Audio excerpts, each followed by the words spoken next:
তার মানে কি মুক্তিযুদ্ধের সন্তান নাতিপুতিরা কেউ মেধাবী না, যত রাজাকারের বাচ্চারা নাতিপুতি হলো মেধাবী, তাই না?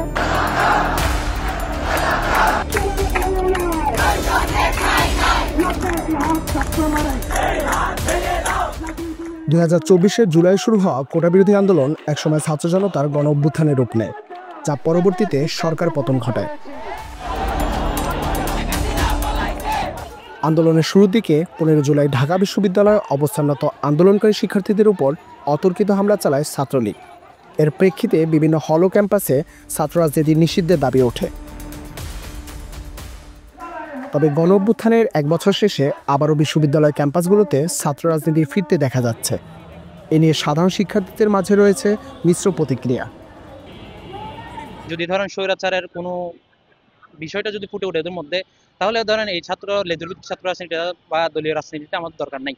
যদি এটা ছাত্রদের কল্যাণে হয় তাহলে এই রাজনীতিটা আমরা কামনা করি। ছাত্র রাজনীতি কখনোই সেভাবে আসলে বন্ধ করা সম্ভব না, কারণ একটা গণতান্ত্রিক রাষ্ট্রে এটা কোনো পন্থা বা এটা কোনো সিস্টেমের মধ্যে আমরা নিয়ে আসতে পারবো না যে আমি একটা ছাত্র রাজনীতিকে অফ করে দেবো। আমরা সাধারণ শিক্ষার্থীরা সেফ ফিল করছি না।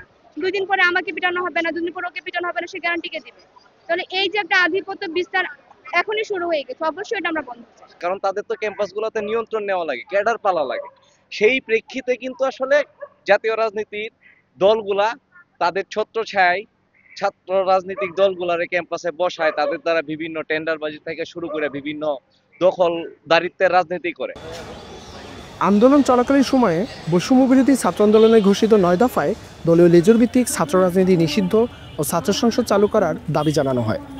তবে অভ্যুত্থান পরবর্তী সময়ে ক্যাম্পাসের রাজনৈতিক চর্চাকে ইতিবাচক হিসেবেই দেখছেন বিভিন্ন রাজনৈতিক ছাত্র সংগঠনের সাথে যুক্ত শিক্ষার্থীরা। রাষ্ট্রের কোনো অন্যায় অনিয়মের বিরুদ্ধে রাজনৈতিক ছাত্র সংগঠনগুলো সবার আগে নেমে আসে বা সবার আগে প্রতিবাদ জানায়। রাষ্ট্রের যে কোনো প্রয়োজনে এই ছাত্র সংগঠনগুলো পাশে দাঁড়ায়। ইউনিট থাকবো, এটাই আমাদের চাওয়া পাওয়া, যে কোনো ঝামেলায় আমরা যাতে মানুষকে যে হেল্প করতে পারি, মানে এটার জন্য একটা ইউনিটের দরকার আছে। এলাকার জনগণের আপনি রাজনীতি করবেন, এলাকার মানুষের মন মানসিকতা বুঝবেন। আপনি ছাত্র অবস্থায় যদি ছাত্রদের মন মানসিকতা বুঝতে সক্ষম হন, তখন আপনি জনপ্রতিনিধি হিসাবে আপনি আপনার এলাকার জনপ্রতিনিধি, যারা জনগণ আছে, যারা অসহায় দুঃখী মানুষ আছে, উচ্চ থেকে নিম্ন সবার মনের কষ্টটা আপনি বুঝতে পারবেন এবং আপনি আপনার এলাকায় প্রকৃত সেবা করতে পারবেন। 9 দফার মূল উদ্দেশ্য ছিল আওয়ামী লীগের কমান্ড স্ট্রাকচারটাকে ভেঙে ফেলা। আওয়ামী লীগের অধীনে যত জায়গাগুলোতে যেখান থেকে তারা নির্যাতন বিশ্লেষণগুলো চালায়, সেই জায়গাগুলোকে দুর্বল করে দেওয়া। মূলত সরাসরি ছাত্রলীগের রাজনীতিতে নিষিদ্ধের কথা ইন দ্যাট কেস 15-16 জুলাই বলা যায় না। কিন্তু হলভিত্তিক ছাত্র রাজনীতি নিয়ে আবারও নানা সমালোচনার সৃষ্টি হয়েছে। তাই পূর্বে চলমান ছাত্র রাজনীতির বাইরে নতুন ধারার রাজনীতি চর্চার প্রতি আগ্রহ দেখাচ্ছে শিক্ষার্থীরা। অরাজনৈতিক নাগরিক কল্পনা করা আসলে সম্ভব না।